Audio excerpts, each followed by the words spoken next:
Olá pessoal, tudo bom com vocês? Eu sou o professor Wellington Thiago, estou aqui com vocês para mais uma aula de Biologia. Nós estamos falando sobre histologia. Histologia é o estudo dos tecidos humanos. Só que na nossa aula de hoje nós vamos falar sobre um tecido em especial, o tecido conjuntivo. Na verdade, o tecido conjuntivo é um grupo com vários tecidos diferentes que formam o nosso corpo. Eu coloquei aqui para vocês quais os tecidos que são desse grupo dos tecidos conjuntivos e vou falar um pouquinho sobre eles. Bom, o primeiro que nós temos aqui é o tecido conjuntivo frouxo. Esse tecido ele está em praticamente todo o nosso corpo. O tecido são as elastina e o colágeno. Essas substâncias elas são fundamentais para manter a elasticidade e nutrição de outros tecidos. Por exemplo, a elastina ela está ligada à flexibilização, por exemplo, da nossa pele, dos nossos ossos, assim como o colágeno. É muito comum a gente ver falar assim, as pessoas vão ficando mais velhas, vão perdendo o colágeno. Isso é verdade, mas essas pessoas, quando têm uma alimentação bem balanceada, uma alimentação saudável, conseguem repor parte desse colágeno perdido e assim mantendo uma pele mais flexível, uma pele mais bonita. Além de vários outros motivos, que o colágeno é importante. Bom, depois do tecido conjuntivo frouxo, vamos falar do tecido conjuntivo denso. Ele possui duas formas. A não modelada, que forma a derme, ou seja, a parte abaixo da nossa pele. A principal função da derme é manter a nossa epiderme nutrida, manter a nossa epiderme alimentada, assim também servindo de base para o revestimento do nosso corpo. E temos ainda o tecido conjuntivo modelado, que forma principalmente os tendões. O não modelado ele é mais frágil do que o modelado, porque os tendões são tecidos muito rígidos e eles precisam ser o quê? Elásticos para que não haja ruptura nos movimentos, nas contrações musculares.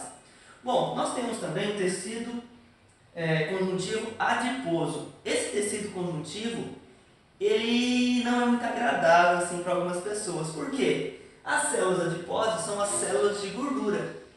Todo mundo tem um certo preconceito quando se fala de células adiposas.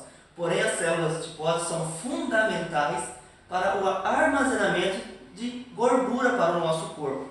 Claro que a gordura em excesso, principalmente quando de alimentos industrializados, uma gordura em excesso e acaba sendo acumulada em excesso, aí acaba fazendo mal para o nosso organismo. Mas as gorduras são fundamentais, tanto que temos um tecido especializado em armazenar essas gorduras. Bom, temos também o tecido cartilaginoso.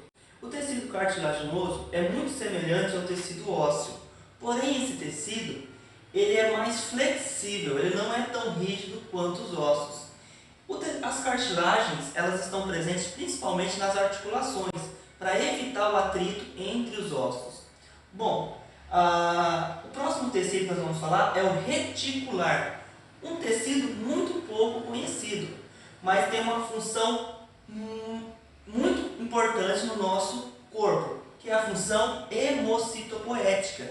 Resumindo, esse tecido ele tem função de produzir células sanguíneas e também tem a função de proteger o nosso organismo contra os invasores, contra vírus, bactérias, ou seja, contra possíveis infecções. Os principais órgãos que se encontram no tecido reticular é o timo, as tonsilas, que são as nossas amígdalas, tem também o baço e os linfonodos, que são órgãos do sistema linfático que está distribuído por praticamente todo o nosso corpo. Bom, temos ainda aqui por último o tecido ósseo. Esse tecido aqui, ele tem várias funções para o nosso corpo. Ele está relacionado à movimentação, à proteção de órgãos internos, enfim, os ossos eles estão presentes em praticamente todo o nosso corpo e representam grande parte da nossa massa corporal. Os nossos ossos são cerca de 50% matéria inorgânica, como sais minerais de cálcio e diversos outros íons, e também a outra parte, 50%, é formada por matéria orgânica. E a principal matéria orgânica que tem nos ossos é justamente colágeno, para dar a sua forma e a sua modelagem. Bom, pessoal, essa foi a nossa aula sobre histologia, voltada para os tecidos conjuntivos, e espero que ajude vocês a compreender um pouquinho mais sobre esse tecido tão pouco divulgado. Até mais, pessoal, beleza?